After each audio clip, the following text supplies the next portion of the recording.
Namaste, my dear friends.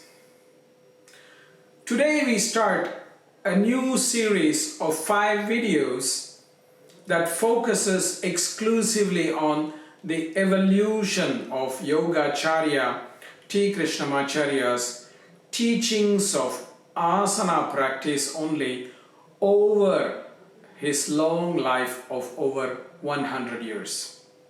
And this is because the focus of his teaching changed at different eras based on what was needed and based on what was the necessity of the time. We are limiting this set of series only to the evolution of his Āsana teachings because this is a short set of videos. It cannot fully cover the rest of his teachings as well. But even his Āsana teachings require justice, and that is why we are spending 5 videos on this topic.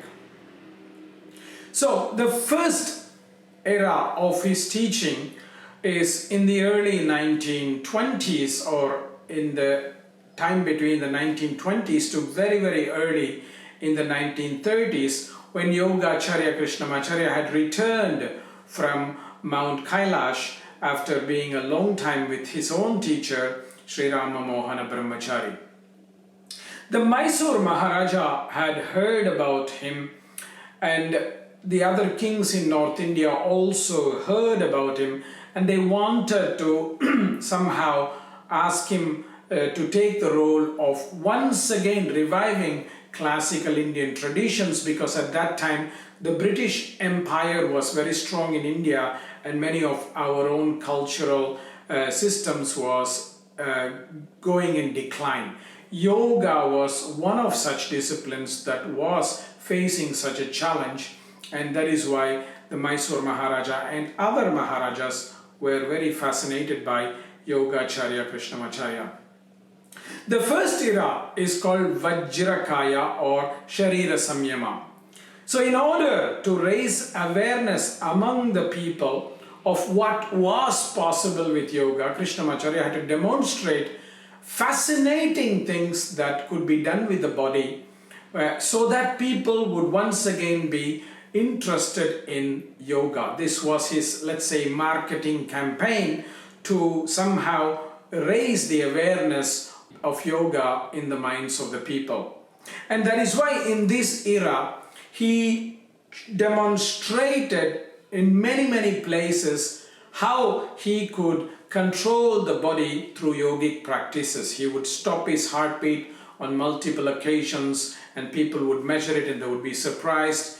He would demonstrate that he could do very complicated asanas on the bodies of other people, etc., including young children, and that is illuminated in a beautiful photograph in his first book, the Yoga Makaranda.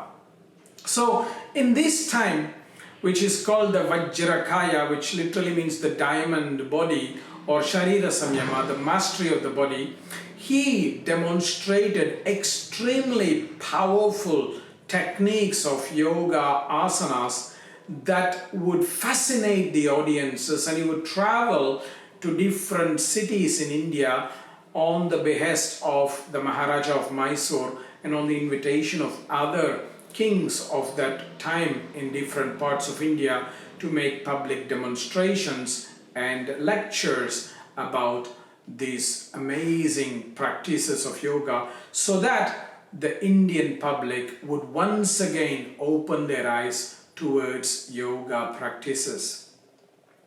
We have very few records of these except certain certificates that show that he could demonstrate the stopping of his heartbeats, and we have some photographs in the form of the first publication, the Yoga Makaranda, where the Mysore Maharaja commissioned that he document also difficult yoga asanas for the sake of the future. And that is why we have some very limited evidence in this context.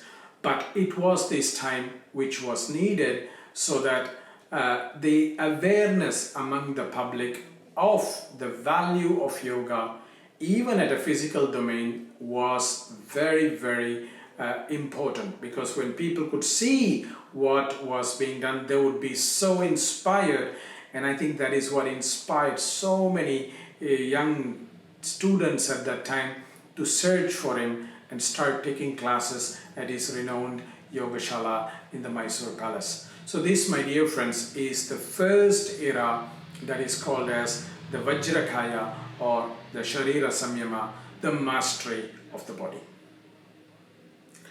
Namaste, my dear friends.